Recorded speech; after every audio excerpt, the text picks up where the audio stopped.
Hello, and welcome to Rocket Fuel, your daily update for everything that's happening in the Rocket Pool community. Today is September 10th. We've got 4 days until the merge, and let's talk through what we did yesterday, what we talked about yesterday. So yesterday we got Chainlink integration, which is really amazing news. We had a new smart node stack, which hopefully will be the last one before the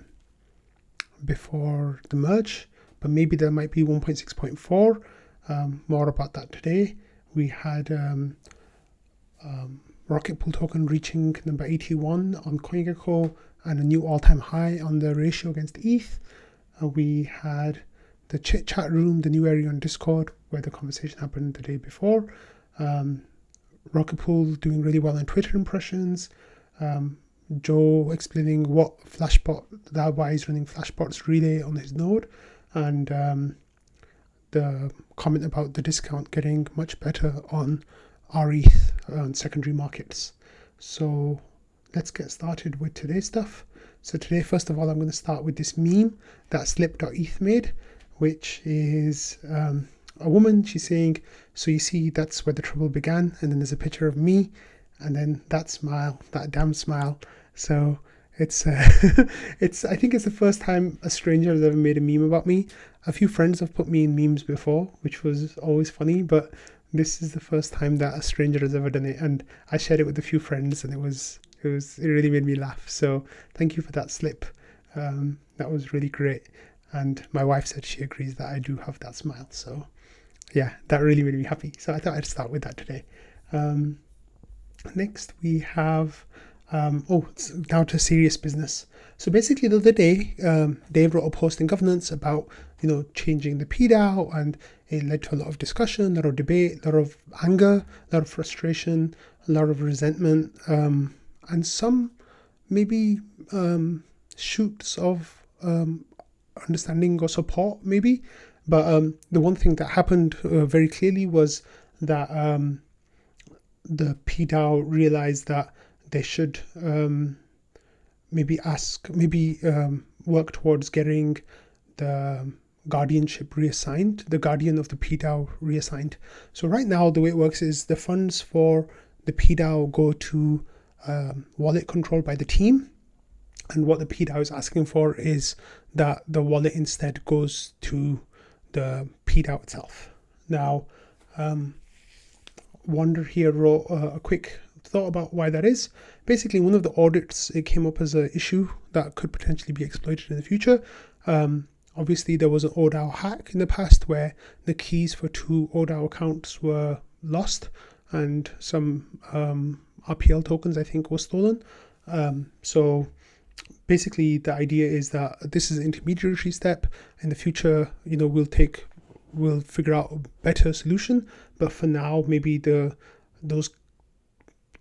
account should become multi-sig, owned by the community, rather than a single wallet owned by a member of the team, or controlled by the team. So there's some really good discussion here that happens because of this, and I think most of the community is quite supportive of it, while those who understand what it means. It's not something that's really taken hold too much in trading, but it's definitely building up steam amongst community members, especially in the last few days. And most people seem to think that it's a good idea, and I think it's a good idea too. So if that comes up to vote in Snapshot, I'll be voting for that proposal, depending on the form it takes. So we talked about the price of rETH on the secondary markets yesterday, and something really amazing happened overnight where the discount on rETH went away, and instead we had a 0.01% premium on the secondary market, which means minting rETH through the Rocket Pool contract was more profitable than buying it through Uniswap, etc. So what does that mean? That means that now since then we've lost the premium, it's gone back to a discount, but a very, very small discount. But what it means is that we're definitely edging in the right direction. And once this premium persists and stays, then nobody will be incentivized to buy in the secondary market like they have been for the last few months. Instead, they'll be incentivized to mint the rETH tokens, which will get rid of the queue, which will increase our Rocket Pool's TVL. Some really great things are going to start happening once this goes away. But this, just seeing this saying premium here instead of a discount like it says for STETH and CBETH, I think that's a really promising sign, and it shows that the incentives by the incentives management committee is working, and that's going to really kick off once the order rewards go to full capacity, which should be happening I think in 3 or 4 days time, which is amazing. So that's really something really exciting. Next, another really exciting thing happened overnight, where you can see this buy took place on overnight by endital.eth, and this is the all-time high on the ratio right here. It pushed up to 0.1951, so that's a new all-time high in the ratio. We're pushing towards 0.02, which I think would be a really great landmark to hit in the short term. In the medium to long term, we're going to go way higher. Not financial advice.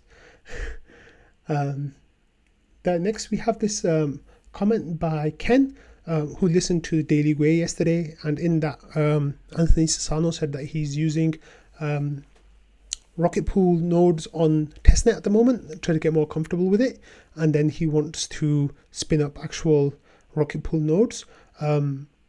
Anthony Sassano has mentioned a few times that he would like to join the ODAO, and there are members of the ODAO who are supportive of the idea, but it just hasn't happened yet. So we're hoping that that's something that happens soon, and that because I think he's a huge champion for Rocket Pool. He's a huge supporter of the protocol. He's always been nothing but positive in his coverage of Rocket Pool. So I think that's really exciting.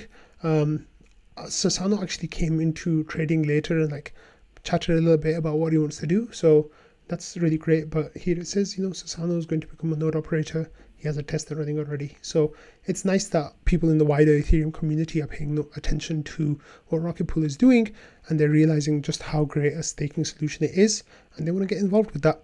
And now is the best time to join as a node operator because, like I said, the rETH minting is going to go through the roof, and that queue that we have will go away, and you can hopefully get in time for the merge, although it might be a few days after that. But the idea of weeks-long queue is a thing of the past, hopefully. So it's really exciting. Next, we had this comment from Marceau a couple of days ago, where in the aftermath of Dave's post about the pDAO changing, he said that he was going to take a step back, and we were talking about it as a community in trading yesterday, and then Marceau popped in, and he shared a few points about what it means, so I'll read them out to you. He said, 1, I find it healthy to step back and ask myself if I'm spending my time in the most effective way possible. Having one of those moments lately, being busy with in real life stuff doesn't help. So Marceau's busy with in real life stuff. He's been championing Rocket Pool for anyone who'll listen, for anyone who'll hear this, and he's been doing a really wonderful job with that. So, it makes sense that he's just taken on too much.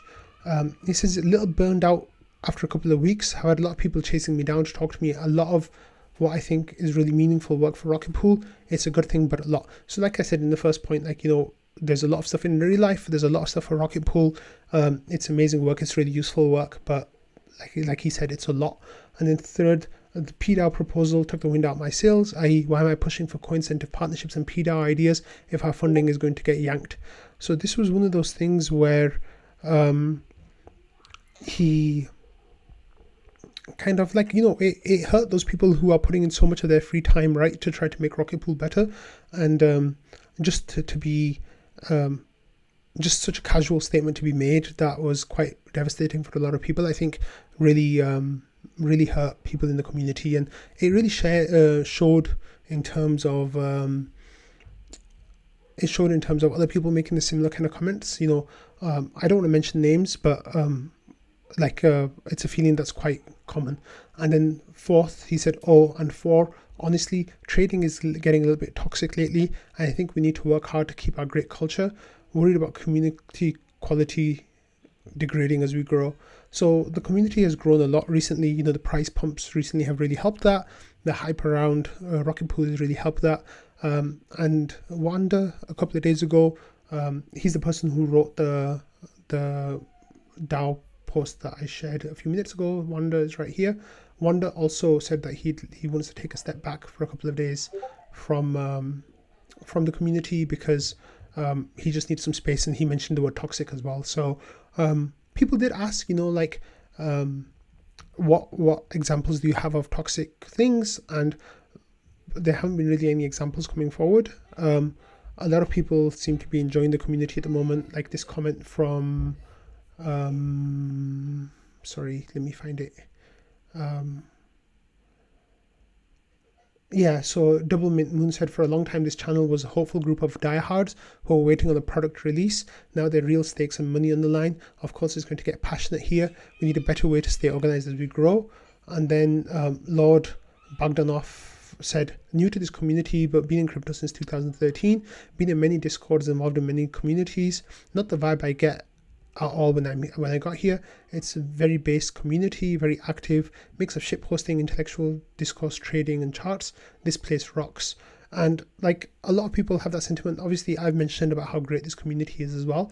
So I get that there's people in here who kind of rub people the wrong way, and people in here who are quite abrasive maybe, or that their style of communication it might not be as polished or as smooth as other people, but overall, I really love this community too. And it's a shame that some of like the key and most some of the key people in this community are kind of feeling a little bit alienated right now. And I really hope that we can find our footing again and kind of get established again. But that's a shame, but like it's understandable.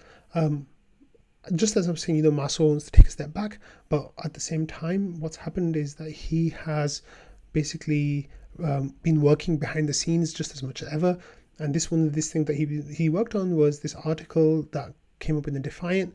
The title is Bitcoin surges 10% as crypto rallies into the weekend. Rocket Pool's RPL leads among DeFi tokens. So this article in the Defiant from today or overnight, basically the second story and the one that got the most amount of space was about Rocket Pool and the incentives that have started, and Marceau was even quoted in here. Let me see if I can find that quote from Marceau. Yeah, so all of this liquid staking and about Rocket Pool, and then it says over here, look, Marceau, a member of Rocket Pool's Liquidity Incentives Committee, told the Defiant it was difficult to attribute the rise in RPL price to the liquidity incentives alone. It could be general merge hype that's pushing the price higher. That's a pretty big thing for staking protocols in general, he said, referring to Ethereum's upcoming transition to proof of stake consensus scheduled for September 14th. So, Marceau actually spent a lot of time talking to people from the Defiant, and I think there's another article coming out in the next few days that is solely about Rocket Pool. So that's really great, to see that he's still putting in all that effort and really getting the Rocket Pool name out there. So thank you so much. We really appreciate it. Finally, I have this comment from Joe. So he says, now that 1.6.3 is out and base 1 Nimbus have been sorted, I'm helping Nimbus look at split mode stuff. They want to see it working in the sync committee properly. And today this happened on Prater.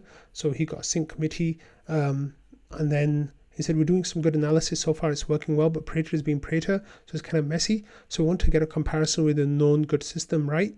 I crawled through the sync committee tracker on Mainnet and I found exactly one perfect candidate. I present to you, and then this beacon chain validator number 324273, and they're in the sync committee. So it says this guy just got a proposal, and he's in the next sync committee, and he's running Nimbus according to his graffiti, and he's on version 1.6.3, so he has the latest Nimbus.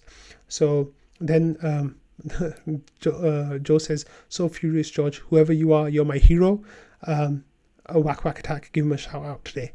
So here I am giving FuriousGeorge a shout out on behalf of Joe. If you're listening, FuriousGeorge, you're Joe's hero, and that's pretty high praise. So Joe goes on to say, don't change anything, don't do anything, please don't turn off your machine, just leave it running and enjoy your sync committee, and then the team, Nimbus team and Joe can get the information they need from you doing what you're doing. So on that note, I'm going to end today's episode. I hope you're all having a great weekend so far, and I can't believe there's only 4 days left for the merge. If you're doing anything fun for the merge, if you're having a party, if you're meeting up with people, crypto friends in general, leave me a message in the comments and let me know. Also, before I leave, I wanted to say to you all that I'm really thankful because Rocket Fuel just hit 200 subscribers, which is absolutely amazing, and it's something I'm so happy about. So thank you so much for coming back every day, watching the videos, and also, leaving comments here on Discord and Twitter. I really appreciate it. I see all of them. I try to reply to all of them, and I'm really, really happy with how everything's grown recently. And finally, just look at that meme. Isn't it great? Have a great day, everyone. See you tomorrow. Bye.